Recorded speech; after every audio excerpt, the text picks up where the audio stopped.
Ladies and gentlemen, good evening and welcome to MPL Presents Cricbuzz Live. My name is Danish.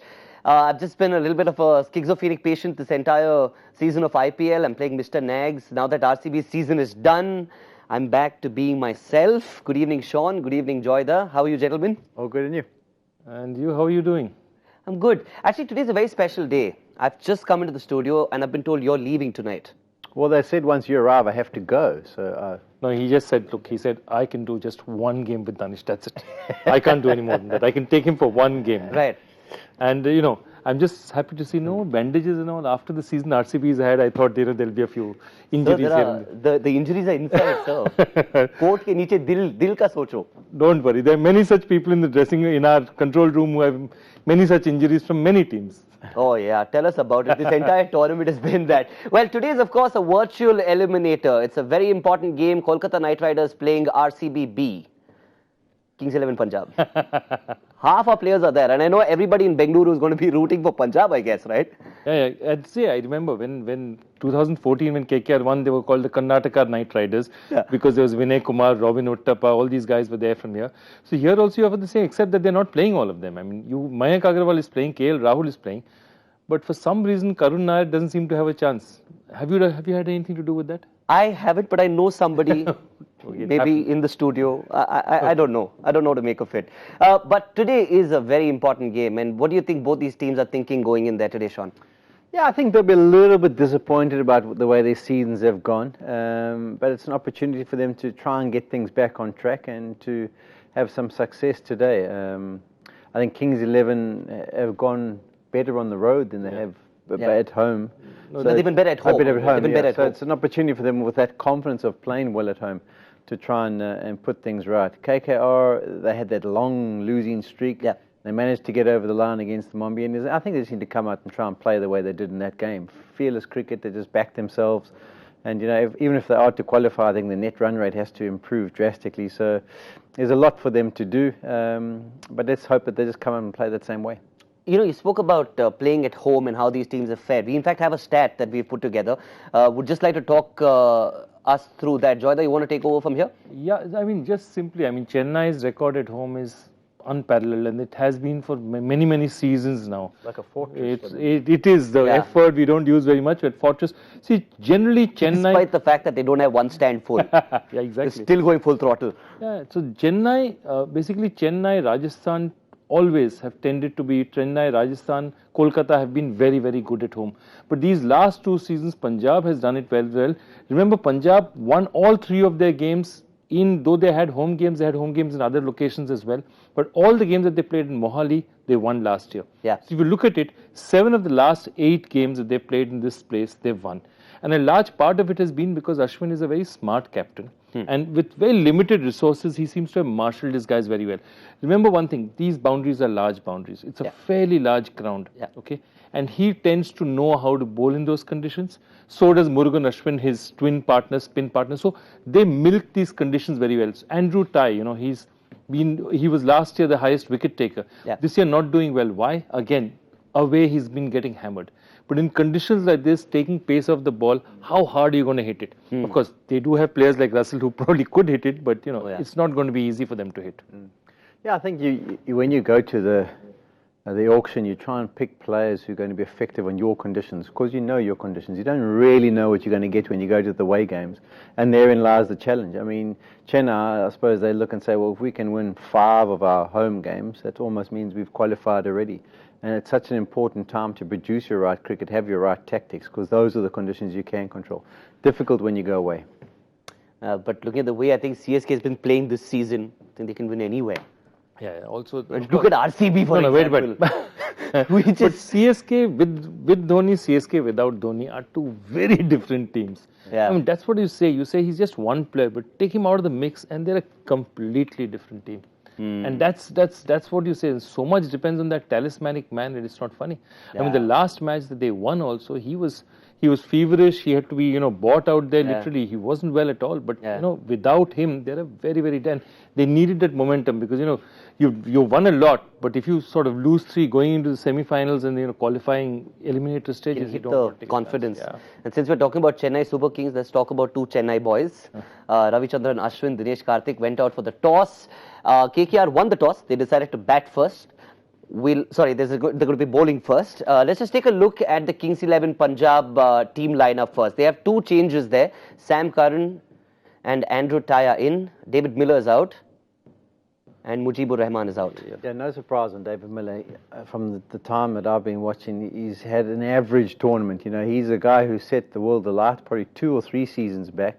And he was even given the captaincy of Punjab at one stage because of the way he was playing and how they felt that his approach, they could just lead from the front. But he hasn't been at his best in this tournament so far, so not surprised. The last 2 innings, I think he hasn't even gone at 100% strike rate, so not surprised they decided to change him up. See, the other big problem they had is last 2 matches, they basically have 6 batsmen and 5 bowlers. Yeah. So what happens is that every time a bowler goes under the pump, every match somebody or the other, it has to happen. Some bowlers not having a good day, to get him to go through those 4 overs are difficult. So the only option they have left in their team as a sort of all-round option is really Sam Curran. Yeah. Sam Curran is the only guy who gives them a little bit of batting, gives them a little bit of bowling. He can bowl a couple of overs. If somebody's having a poor day, Curran can do.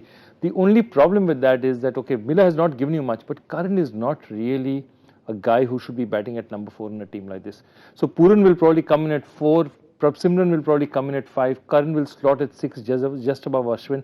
But that also means that your Punjab tail is the longest tail. It's like a kangaroo. It's a long, long tail. Yeah. So, look, they had to try and get more balance because, in a match like this, their feeling would be Russell whacks 3-4 guys out of the park and then they'd suddenly turn around and say that, do I have another bowler? Because this guy's confidence is there. Remember, they have one guy who's bowling, kid called Arshdeep Singh, bowled very well, but you're a kid, it's your second IPL match and Russell, frightening man, walks up at you and walks down the pitch and whacks you over the ground. You need to say, okay, relax, son. I'll give somebody else a couple of overs and you come back. And that's the problem they'll have. Curran's bowling also is a little more effective here on this ground because he can maybe get the ball to swing up front, but then he's also got space where his little cutters and when he tries to grip across it will actually be effective. I wasn't surprised they left him out when they played at RCB because the way he disappeared when he bowled to Pollard, it might be the same treatment. So I'll be interesting to see how they use him tonight. He's back in the mix, but how he'll bowl his overs and where he'll bowl will be very interesting. Shaun, what do you make of Mohammad Shami? Do you think he's going to be the second pacer for India at the World Cup? I don't know. I think there's, I think Bhuvi and Bumrah, I think, would be your best 2 at this stage from what I've seen in the tournament. Particularly if the ball's swinging around. I think Bhuvi's a real handful. But I think there's good times where they might decide to play 3. And then Shami will obviously have to do a role. He seems like he's full of confidence and he's starting to get more confident as this tournament's gone on. So I'll be watching at the World Cup carefully. Shami was a fascinating character. He was in KKR and the one thing, they had a running battle. Adrian LaRue, you'll know him. He used to be the South African trainer as well. He said, Shami, I want you in the gym. He said, no, I'm at the gym every day. So he says, what time do you go? He says, I go in the morning. So he says, I'm there in the morning. He says, no, then I go in the afternoon. So nobody ever saw Shami in a gym in his life. Apparently, the last year, he's gone to the gym regularly. He's lost some 7-8 kgs of weight. Wow. He's looking fitter. So if Shami is going to the gym, means he's really serious about his cricket this year. It's good for us for the World Cup. Must be. I'm glad he's doing well because all of it eventually contributes to a super team and you can make one as well. You need to download the MPL Super Play app and superteam.live. That's what you need to go and click. You make your team there. You can select a match, pick your team up, and if you don't win there, like RCB, if you're feeling like them, out of luck, don't worry. You can play pro cricket and run out. You can win there as well. Have you guys made your teams? Yeah, we've got teams there. We've been watching the scores. We're hoping that we get another 400-pointer tonight. Yes, yesterday was what, 396 or something. It was pretty close. Didn't make the mark, so let's hope someone can come good and get a 400-pointer. See, what happens in this fantasy is the more teams score and the more wickets fall, the higher your scores are likely to be. Right. So, high-scoring games with Andre Russell and Chris Gayle, everyone will be hoping that the target... And lots of wickets. And lots of wickets as well. Right. Now, let's take a look at the KKR playing 11, unchanged. But there was something really fun that happened at the toss. Both the captains said they were confused. Both of them used the word confused. And one of them didn't have like a changes in the team, like KKR now. Do you think they're going into the right team, Joyda? This is their best team? Look, I don't know if it's their best team or not, certainly. Harry Gurney will work on a pitch like this because, the ball will not come on. It's a large pitch. The thing about it is interesting is they batted Shubman Gill as opener. Okay. Now, the last time these two guys played, Kings 11 played a spinner and Sunil Narine whacked him for 28 in the first over and really went berserk in the first few overs. Now, it seems that the KKR team has changed and said, okay, Shubman Gill will be our opener along with Cricbuzz. So that means that hold the way the team works. Because see, now you have Sunil Narine will float 5, 6, 7, 8, wherever. He's not that he's going to bat to 3. So that will mean very different way the team will play. The second is that, remember, they got a lot of runs. And then what happened? Who came in at number 4? Andre Russell. Yeah. Now, is that a permanent decision? It's something for one match. He's very happy playing at number 4. He said, I want to play at 4. He's gone and got 80 runs in 40 balls. Yeah. Now, you're the captain and your team is 11 for 2 in 3 overs. And Andre Russell looks at you expectantly. Do you send him out, Shaun? I think they need to be flexible. It's silly to waste that firepower if you're in a pressure situation. No surprise they haven't changed their side. Eventually they've managed to get a win. So we're going to stick with these 11 guys for the rest of the tournament, I would think. They've got all the bases covered, but I think if they get off to a decent start, if things go according to plan, then you move Russell up the order. If there's a danger of getting him out cheaply because the ball's nipping around, why waste that? Rather keep him. The exclusion of Kuldeep Yadav, does it surprise you? Because he's a big match player. He's there in the World Cup squad. A game like this, could he have been someone who could have changed the game for KKR? My theory is exactly what Shaun is saying, that after so much you've had so much tumult, players changing, it's not just teams that are changing, batting positions have changed, people have questioned their batting positions. Lots is happening, there's a lot happening with the team and you've lost 6 in a row. Now you finally won a match, okay? You've got some stability. So what they want to say is, let's leave it. If it ain't broke, don't fix it. You've won a match with this, do it. And I'd say more than anything else, that's what they'd be thinking. If they win a couple, would Kuldeep come in? I'm sure, they qualify, they go to Chennai, it's a pitch like that, the ball turns a bit, they'll say, Kuldeep, you know what, come in and show, you've rested, hungry, but not here. I wouldn't think they'd change now. If it ain't broke, don't fix it, that's what you said. We're not sure if this one's broken or if it's functioning right. We're talking about KL Rahul right now. He's scored runs, but there's been a lot of talk about how he's not been hitting enough boundaries, he's been taking more singles and twos this year. What do you think? Do you think he's doing it right, Shaun, or would you recommend it otherwise? Yeah, I think Kings 11 have got a very calculated approach about how they go and come up with their game plan. And, runs-wise, you can't complain about 520. That's pretty good. But I think his role in this team is to be the guy who sort of anchors things. Yes, he's got to play shots and pick up boundaries, but I think they're looking for Chris Gayle to fire. And I think that's the one that has been missing in the last few games. When Rahul's got the runs, they haven't got off to that blistering start that Gayle so often offers them. Yeah. And when he's whacking, people tend to forget about the person the other end, and that's where he picks up the free balls and be able to put them away. So it is a good partnership when it goes together, but I think Rahul's approach can be isolated and people can get a bit frustrated with him when Chris doesn't fire. And I think they shouldn't worry too much. I think he's done well. Even that last game, I think it was just a massive score to try and chase down, and so needed someone to get a valuable contribution. He did that, but I can understand the frustration. But don't put it on his shoulders. I think Gale's the one who needs to stand up and whack a few more boundaries. Joy, the 45% runs, in non-boundaries. Does it surprise you that Chris Gayle is being made to run that much at the other end? Normally, Chris Gale's not there. Yeah. My friend Mayank Agarwal is there, and Mayank is a player. Again, I love the way he plays, which is why I call him Cinderella. Because Cinderella, remember what happened to. She's got to go back. She just dazzled everyone, went to the party, showed off everything she had. She was so good looking, wonderful. 12 o'clock she disappeared. Yeah. Mayank has been doing that every time. 25, 30, beautifully played runs. He's looking in perfect touch, You say that, Mayank's not in form, whack straight over the bowler's head for 6. Looks brilliant. And then just gets out for 25-30. And that's a big problem because that's putting pressure on Rahul again. Because Mayank can go at at a rate of knots. He's a pretty attacking batsman. He's had a couple of, maybe not this year, not as much as last year. Last year he got about 1,200 runs in the domestic tournament. Yeah. He was like fantastic. Yeah. But he is that kind of player, and they need him to perform. They really need him to hit. Remember, this KKR team is an interesting team. They have 2 spinners. Normally KKR always played with 3 with Kuldeep.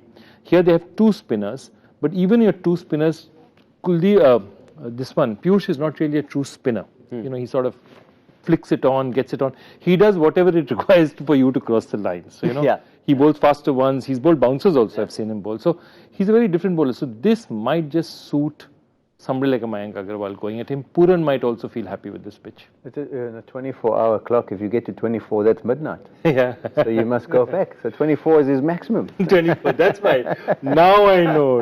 Now I know finally. Secret's been let out. All right, let's take a look at the Kings 11 Punjab lineup once again. I told you, Ashwin said he was confused. He skipped a couple of names. Oops. There are other changes. He walked out of the paper, but that's why it's That very means important. Arshdeep is not playing, I think. Yeah, we'll just take a look at it. Let's show that. There you go. Simran Singh is out and Mandeep Singh is in. Okay. Mandeep Singh is in, which means Puran must be keeping then. Puran must be keeping because Simran kept in the last match. Yeah. And Mandeep is a useful guy to have. Mandeep has been around all over the place. He's been KKR. He has been spent a lot of time with RCB out there. Yeah. Again, competent, may not be the guy who will get you big hundreds in 40 balls and all that. But here, this is the point. My point is that somebody like Mandeep is a kind of guy who should be doing what KL Rahul can do. Because KL Rahul can actually hit the big ones as well. So when you ask him to sort of play defensively and play through the innings, you're denying his ability to attack as well. See, the big problem is that if he's been given the responsibility of anchoring and saying, you bat deep 16, 17 overs, he can't take chances.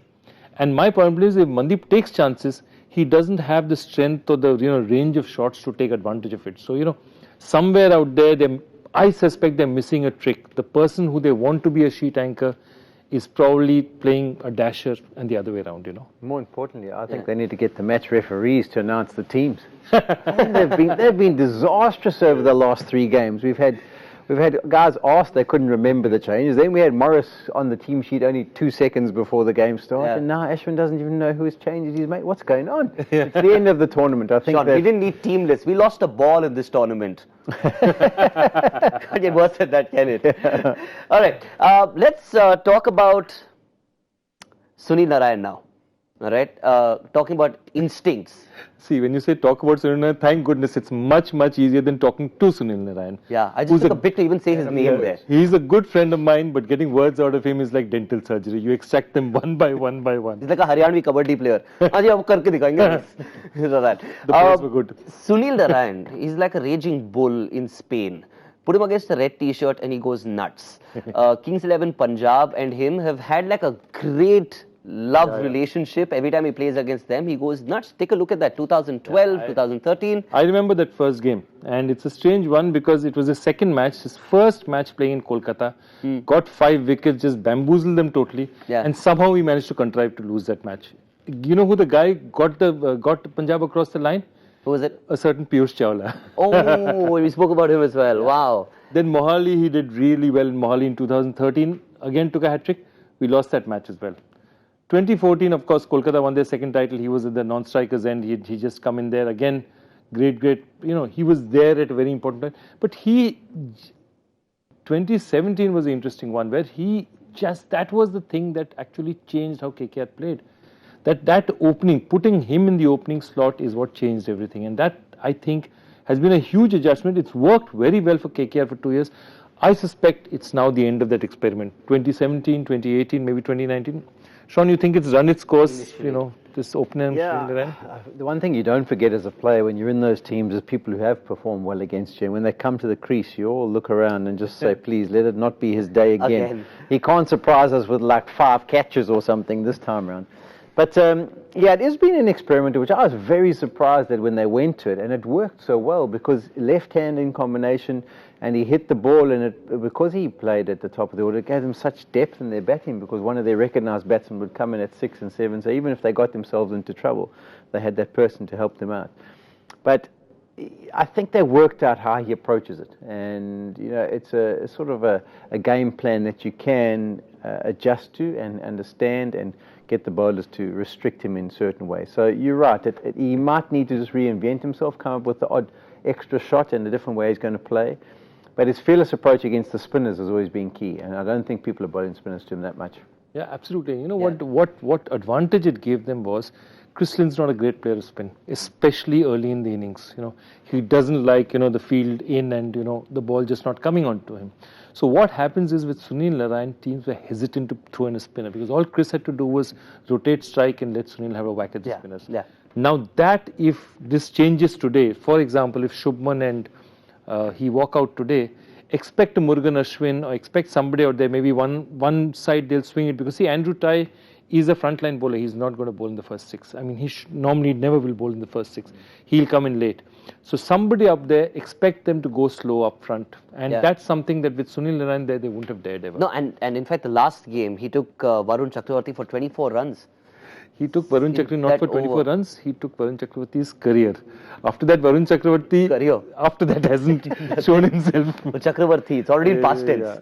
And this was the man who was supposed to have 8 new variations of bowling. Yeah. So unfortunately, I of course, jokes aside, I believe he's been injured, but I think it's more than physically he's been injured. After that onslaught.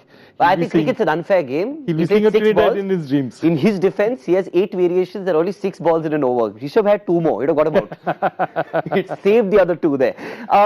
We're talking about these teams and these different combinations, right? Today's game is a virtual eliminator. And I know that on Cricbuzz Live, there's a certain man who has something called scenarios.com. I've been told he's Shaun is up. What are we talking about? Who's that good-looking man? Who's that good-looking man? Where's he? There he is. Shaun. Scenarios.com. Take over. Tell us. I mean, there's still teams that can end up on 12 points. And so there's a lot to this. We've got 3 that have qualified, but it's not over now. Just your Bangalore are done and dusted. Thanks, Shaun. Just thought I'd Could have avoided that. Thanks. They should have put a NQ then, not qualified. Not qualified, in red, like they had on my report card all over the place. Just cross them out. But Rajasthan, funny enough, we thought they were done and dusted, but they can actually get to 13 points, and they might find themselves getting through if everyone plays according to plan and the right teams win. So it's an important game, very important game for Punjab in particular. If they can get to 12, their net run rate is disastrous, so they'll have to improve that in a massive way. But these are the remaining fixtures, and it's not over yet. Sometimes we think at this stage of the tournament, it'll be determined. It's not, and there's a good chance, particularly if Kolkata win tonight, that it can go down to that last game against Mumbai. Yeah, so basically, it's a strange one. I mean, you have a situation where even today's match is, while it seems it is virtually an eliminator because run rate will have a huge factor, but a guy could actually go through on 12. Because what happens is that all they need to do with going through on 12 is Hyderabad lose to Bangalore, Kolkata win 1, lose 1, Punjab win 1, lose 1, Rajasthan lose to Delhi. What happens is all the teams now on 12, it will be a run rate issue. And that's a big one. If Rajasthan wins, then it's a 13-point qualification. And if that doesn't happen, then it has to be a 14-point. See, and then Hyderabad would go through, right? Yeah, because the easy one, it's almost impossible. So, for example, today, right now, Punjab has about 200 odd runs to make up on Hyderabad. That means, assuming that they were batting first each time, they'd need about 200 extra runs over the opposition to make it, which means it's very unlikely. Yeah, the more formidable or more probable scenario is that they bowl them out for 80 or something and knock it in 5 overs. Then they've got a chance of things improving, and then they'd have to wait for SRH to maybe lose by 20 or 30 or 40 runs. So I suppose the nice thing for a team is that when you go into that environment and you get to the dressing room and you start discussing, you just mention that maybe it's not over, and it just gives hope. Hope is a great thing. If you've got a bit of hope, then you can have a little bit of joy as well. Joy, absolutely. Shaun, there's so much happiness on the show, isn't it? Absolutely. And there are some questions as well. Joyda, you just confuse people with your questions. It's now time for Joy Factor. This is a nice one. I like this particular question. Here goes. If a particular list in Test cricket starts with Matthew Hayden, next is Brian Lara, Mahela Jayawardene and Michael Clarke is at number 4, then whose name is surprisingly at number 7? Not that the guy's name is on the list, that's not the surprise, but that his name is at number 7 on this list. I was just thinking RCB, they wouldn't even be at number 7 here. RCB is at 8. The name at 8 is meant to be RCB. The rest you can. Oh, God, all right. Send in those answers. And Shaun, do you want to take a guess? Before people send us their answers on hashtag Cricbuzz Live. Shaun won't give it away. That's the hashtag. Shaun's a good I one. don't get it though. I mean, so it must have been someone. It's obviously going to be a batsman that was batting. Maybe he was injured and came and batted at a different position. I know. He's saying stuff. Yeah. I take no responsibility. I think I found a clue there. Think I did. You might have, yeah. Think I did. All right. It's now time for us to start predicting the scores. MPL Super Couch. I know there's a very fancy couch that's kept on the side. Whoever gets the prediction right, plus or minus 10 runs, that person sits on the couch. I'd ideally like to have it because I'm only here for one day. Yeah. Okay, then you go first. You back yourself. Pick a number. Oh, no. Yeah, Hang go on, for it. experts. Hang on. No. We start with you and then come to me. Okay, 177. 177. 163. 170. Ooh, he's coming. He's come in the middle, He's yeah. trying to squeeze us out. It's both sides. Okay. Okay. So 177. 153 to 187 is the range. Absolutely. Right, so let's see which one of us gets to sit on that couch. All right. MPL presents Cricbuzz Live. It's time we say goodbye to you for now. We'll come back again mid-innings with MPL Cricbuzz Combox. MPL presents Cricbuzz Combox. We'll be there as well with Shaun and Joy, where they'll be talking about the proceedings of the game at the 10th over mark. And we'll see you mid-innings. And hopefully one of us will have the couch. Can I please keep it even if I don't get it right? It's yours. If you get it in one day, you get to keep it full stop. Yeah. You'll take it back to Bangalore in a plane. Yeah. Excess baggage, but it's sorted. I actually 2 jobs that I have enough money to pay for it. All right. We'll see you later. That's all for now. Thank you very much for joining us on Cricbuzz Live.